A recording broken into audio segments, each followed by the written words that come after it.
अस्सलाम वालेकुम। 9th class chapter number 7 properties of matter. Topic हमारा kinetic molecular model of matter. Features को हम डिस्कस कर लेते हैं। फर्स्ट हमारे पास क्या है, matter consist of molecules. Matter किस पे कंसिस्ट करते हैं, मॉलिक्यूल्स पे। मॉलिक्यूल्स बेसिकली होते क्या हैं, मॉलिक्यूल्स एटम से मिलकर बनते हैं। फॉर एग्जांपल H2O हमारे पास एक वाटर का मॉलिक्यूल है जिसमें हाइड्रोजन के 2 एटम्स और एक ऑक्सीजन का मिलकर क्या बनाते हैं, वाटर मॉलिक्यूल। तो इससे क्या है, हम बता रहे हैं कि जो मैटर है वो मॉलिक्यूल्स पे कंसिस्ट करते हैं। Matter is made up of particles called molecules. Molecules must be in motion. जो मॉलिक्यूल्स हैं वो मोशन में होते हैं, ठीक है। मॉलिक्यूल्स अट्रैक्ट ईच अदर, यानी इनमें फोर्स ऑफ अट्रैक्शन होती है। अब काइनेटिक मॉलिक्यूलर मॉडल को एक्सप्लेन करने के लिए हम इनकी 3 स्टेट्स को डिस्कस कर लेते हैं, सॉलिड, लिक्विड एंड गैस।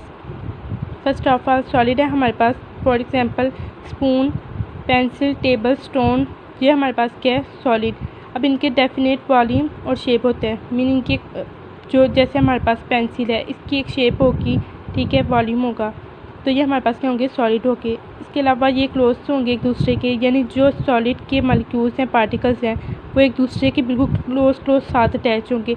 तब हम कहते हैं ना ये चीज़ सॉलिड है। जैसे स्टोन को ही देख लें तो वो पार्टिकल्स एक दूसरे से अटैच होते हैं, बहुत क्लोज होते हैं, तभी तो वो सॉलिड होता है। अब मोशन, जो इसमें पार्टिकल्स हैं उनकी मोशन भी होती है, मीन मूव करते हैं वो, बट उनकी जो मोशन है वो उनकी मेन पोजीशन पर ही होती है, ठीक है। वो एक जगह से दूसरी जगह पर मूव नहीं करते, बल्कि अपनी मेन पोजीशन पर ही वाइब्रेट करते हैं।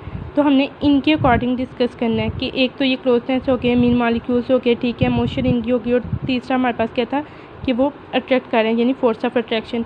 अब सॉलिड में जो फोर्स ऑफ अट्रैक्शन होती है वो बहुत ज़्यादा होती है, मीन स्ट्रॉन्ग होते हैं, ठीक है, तो इनमें फोर्स ऑफ अट्रैक्शन ज़्यादा होती है, मॉलिक्यूल्स एक दूसरे को अट्रैक्ट करते हैं। अब लिक्विड्स को डिस्कस कर लेते हैं। जो लिक्विड्स हैं उसमें जो डिस्टेंस है वो सॉलिड की निस्बत कम होता है। जो सॉलिड्स हैं उनमें तो डिस्टेंस होता ही नहीं, एक दूसरे के बिल्कुल क्लोज होते हैं, लेकिन जो इनकी क्लोजनेस है वो इनकी निस्बत कम होती है। जो पार्टिकल्स हैं वो थोड़ा दूर दूर होते हैं, फासले में होते हैं, ठीक है।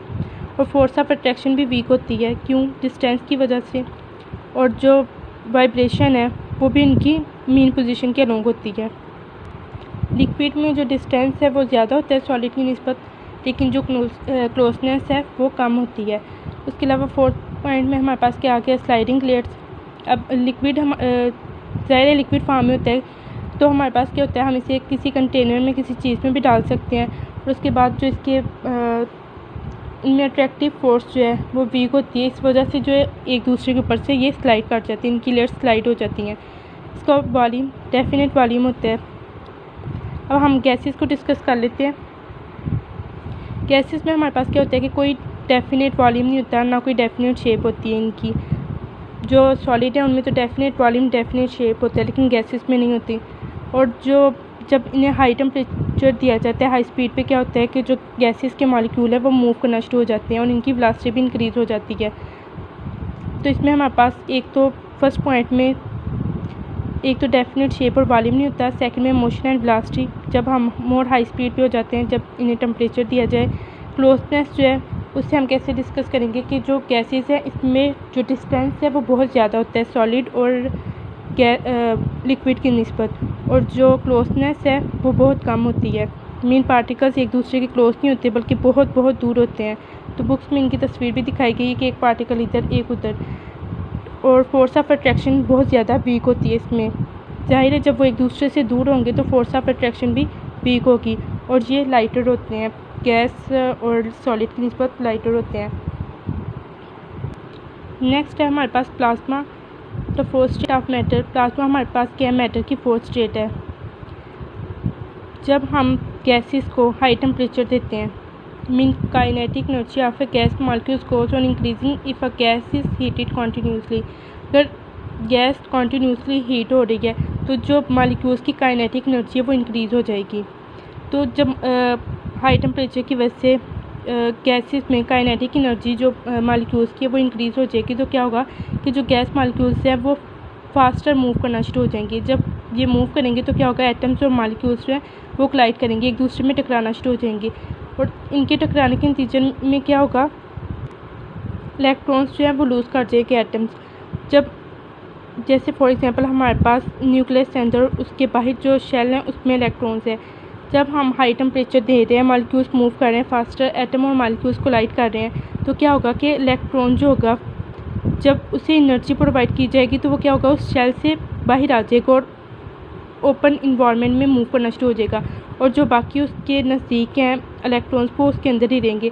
जो इलेक्ट्रॉन बाहर आ जाएगा उस पर क्या होगा, नेगेटिव चार्ज हो जाएगा, तो और वो पॉजिटिव आयन बन जाएगा। Atoms lose their electrons and become positive ions. अब जो मैटर की आयनिक जो स्टेट होगी उसे हम क्या कहेंगे, प्लाज्मा कहेंगे। आयनिक स्टेट ऑफ मैटर को हम क्या कहते हैं, प्लाज्मा कहते हैं। और प्लाज्मा हमारे पास क्या है, फोर्थ स्टेट ऑफ मैटर है। प्लाज्मा की प्रेजेंस हम बताते हैं कि मतलब मौजूदगी गैस डिस्चार्ज ट्यूब्स में होती है। उसके बाद न्यून गैस जो है या फ्लोरेसेंट ट्यूब्स के हैं, इसमें हमारे पास क्या होता है, प्लाज्मा मौजूद होता है। और एक प्लाज्मा बल्ब, उसमें भी हमारे पास क्या होगा, प्लाज्मा बल्ब।